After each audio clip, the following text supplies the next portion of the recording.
നമസ്കാരം, ഞാൻ Vrinda Arun. Chemmanur international jewellers Kaumudi ഹെഡ്ലൈൻസിലേക്ക് സ്വാഗതം. Presented by NCDC. മാഞ്ഞുപോയ മുറിപ്പാടുകൾ. പാമ്പാടി നെഹ്റു കോളേജിൽ ആത്മഹത്യ ചെയ്ത ജിഷ്ണു പ്രണോയുടെ മരണത്തിൽ ദുരൂഹത തുടരുന്നു. ജിഷ്ണുവിന്റെ ശരീരത്തിൽ മർദ്ദനമേറ്റതിന്റെ പാടുകളുള്ള ചിത്രങ്ങൾ പുറത്ത്.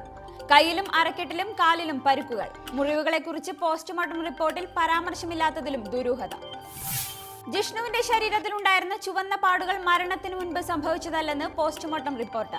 മൃതദേഹം താഴെ ഇറക്കുമ്പോൾ സംഭവിച്ചതാകാമെന്ന് പരാമർശം. പോസ്റ്റ്മോർട്ടത്തിലെ അപാകതകൾ വ്യക്തമാക്കുന്ന പുതിയ തെളിവുകൾ പുറത്തുവന്നത് കഴിഞ്ഞ ദിവസം. മരണകാരണം സംബന്ധിച്ച അവ്യക്തത തുടരുന്നതിനിടെ പുറത്തുവന്ന പുതിയ തെളിവുകൾ ആശങ്ക സൃഷ്ടിക്കുന്നതെന്ന് ജിഷ്ണുവിന്റെ ബന്ധുക്കൾ. പോസ്റ്റ്മോർട്ടം നടപടിയിൽ ദുരൂഹതയെന്നും നീതി ലഭിക്കണമെന്നും ആവശ്യപ്പെട്ട് ഹൈക്കോടതിയെ സമീപിക്കാനും നീക്കം. മരണകാരണം കോപ്പിയടിയിൽ പിടിക്കപ്പെട്ടതിന്റെ മനോവിഷമമല്ലെന്നും ബന്ധുക്കൾ. കുലം പിടിക്കാൻ കാഹളം. യുപിയിൽ സഖ്യധാരണയുടെ സമാശ്വാസത്തിൽ തിരഞ്ഞെടുപ്പ് റാലിയോടെ ഇന്ന് സമാജ്വാദി പ്രചരണത്തിന് തുടക്കം. കോൺഗ്രസിന്റെ ശക്തി കേന്ദ്രങ്ങളിൽ SP നേരത്തെ പ്രഖ്യാപിച്ചിരുന്ന സ്ഥാനാർത്ഥികളെ പിൻവലിച്ചത് ഇന്നലെ. തീരുമാനം ഇരു കക്ഷികളുമായുള്ള സഖ്യപ്രഖ്യാപനത്തിന്റെ പശ്ചാത്തലത്തിൽ. അതേസമയം നേരത്തെ കോൺഗ്രസിന് വിട്ടു നൽകിയിരുന്ന മഖ്നൌ കാൻഡ് മണ്ഡലം സമാജ്വാദി പാർട്ടി തിരിച്ചെടുത്തു. ഇവിടെ മുലായം സിംഗ് യാദവിന്റെ മരുമകൾ അപർണ യാദവ് മത്സരിക്കും. നിർണായക മണ്ഡലങ്ങളിൽ അപർണയുടെ പോരാട്ടം കോൺഗ്രസ് വിട്ട് BJPയിൽ ചേക്കേറിയ സിറ്റിംഗ് MLA റീത ബഹുഗുണ ജോഷിയോട്. 403 അംഗ നിയമസഭയിലേക്കുള്ള ആദ്യഘട്ട തിരഞ്ഞെടുപ്പിന് സമാജ്വാദി പാർട്ടി ഇന്നലെ പ്രഖ്യാപിച്ചത് അപർണ യാദവ് ഉൾപ്പെടെ 37 സ്ഥാനാർത്ഥികളെ. സഖ്യധാരണ അനുസരിച്ച് സംസ്ഥാനത്ത് സമാജ്വാദി പാർട്ടി മത്സരിക്കുന്നത് 298 സീറ്റിൽ. കോൺഗ്രസിന് 105 സീറ്റ്. അച്ഛനോടുള്ള ആദ്യ യുദ്ധം ജയിച്ച അഖിലേഷിന്റെ പടയോട്ടത്തിന് തുടക്കം കുറിക്കുന്ന ഇലക്ഷൻ റാലി ഇന്ന് സുൽത്താൻപൂരിൽ. നിർദ്ദേശങ്ങളുമായി കമ്മീഷൻ. ഉത്തരേന്ത്യൻ സംസ്ഥാനങ്ങളിൽ തിരഞ്ഞെടുപ്പ് അടുത്തിരിക്കെ കേന്ദ്ര ബഡ്ജറ്റിൽ ഉൾപ്പെടുത്തേണ്ട വിഷയങ്ങളിൽ കർശന നിർദ്ദേശങ്ങളുമായി തിരഞ്ഞെടുപ്പ് കമ്മീഷൻ. ഫെബ്രുവരി 1 അവതരിപ്പിക്കുന്ന ബഡ്ജറ്റിൽ തിരഞ്ഞെടുപ്പ് നടക്കാനിരിക്കുന്ന സംസ്ഥാനങ്ങളെക്കുറിച്ച് ഒരു പരാമർശവും പാടില്ല.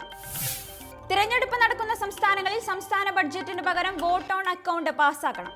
പ്രത്യേക പദ്ധതികൾ പാടില്ല. രാജ്യത്ത് നടക്കേണ്ടത് നിഷ്പക്ഷമായ തിരഞ്ഞെടുപ്പെന്നും കമ്മീഷൻ. വിശദീകരണം ബഡ്ജറ്റ് നീട്ടിവെക്കണമെന്ന പ്രതിപക്ഷ പാർട്ടികളുടെ ആവശ്യം സുപ്രീം കോടതി തള്ളിയതിനു പിന്നാലെ. തിരഞ്ഞെടുപ്പ് സ്വതന്ത്രവും സുതാര്യവുമായി നടത്തേണ്ടത് ഇലക്ഷൻ കമ്മീഷന്റെ ഉത്തരവാദിത്തമെന്ന് കോൺഗ്രസ്. അത് ഭംഗിയായി നിർവഹിക്കുന്നുവെന്നാണ് പ്രതീക്ഷയെന്നും പാർട്ടി.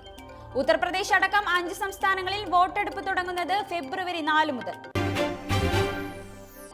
കനലായി കടൽ തീരം. ജനരോഷമാർത്തിരമ്പിയ മറീനയിൽ പ്രക്ഷോഭങ്ങൾക്കും അക്രമങ്ങൾക്കും താൽക്കാലിക വിരാമം. ഒരാഴ്ചയായി തുടർന്നുവന്ന പ്രതിഷേധം പിൻവലിച്ച് വിദ്യാർത്ഥി സംഘടനകൾ. തമിഴ്നാട് നിയമസഭ ജല്ലിക്കെട്ട് നിയമവിധേയമാക്കി ബില്ല് പാസാക്കിയത് സ്വാഗതാർഹമെന്നും മാർച്ച് 31 വരെ സമരം നിർത്തിവെക്കുന്നതായും പ്രഖ്യാപനം. ജല്ലിക്കെട്ട് സമരം അക്രമാസക്തമായത് മറീന ബീച്ചിൽ തടിച്ചുകൂടിയവർക്ക് നേരെ പോലീസ് ബലപ്രയോഗം നടത്തിയതോടെ. സമരക്കാർക്ക് നേരെയുള്ള പോലീസ് നടപടി തെറ്റെന്ന് മദ്രാസ് ഹൈക്കോടതി. സംഭവത്തിൽ അതൃപ്തി അറിയിച്ച് CPM-ഉം കോൺഗ്രസും. അതിനിടെ ജല്ലിക്കെട്ട് പ്രക്ഷോഭത്തിനിടെ പോലീസ് ഉദ്യോഗസ്ഥർ ഓട്ടോറിക്ഷയ്ക്ക് തീ കൊളുത്തുന്ന ദൃശ്യം വിവാദമാകുന്നു. സമാധാനപരമായി നടന്ന പ്രക്ഷോഭം സംഘർഷത്തിൽ കലാശിച്ചത് ഈ സംഭവത്തെ തുടർന്നെന്ന് ആരോപണം. ദൃശ്യത്തിന്റെ വിശ്വാസ്യത സംബന്ധിച്ച അന്വേഷണം പുരോഗമിക്കുന്നു. പണി തുടങ്ങി ട്രംപ്. പ്രസിഡന്റായി സ്ഥാനം ഏറ്റെടുത്തതിനു ശേഷം അമേരിക്കയിൽ സമ്പൂർണ്ണ ശുദ്ധികലശവുമായി ഡൊണാൾഡ് ട്രംപ്.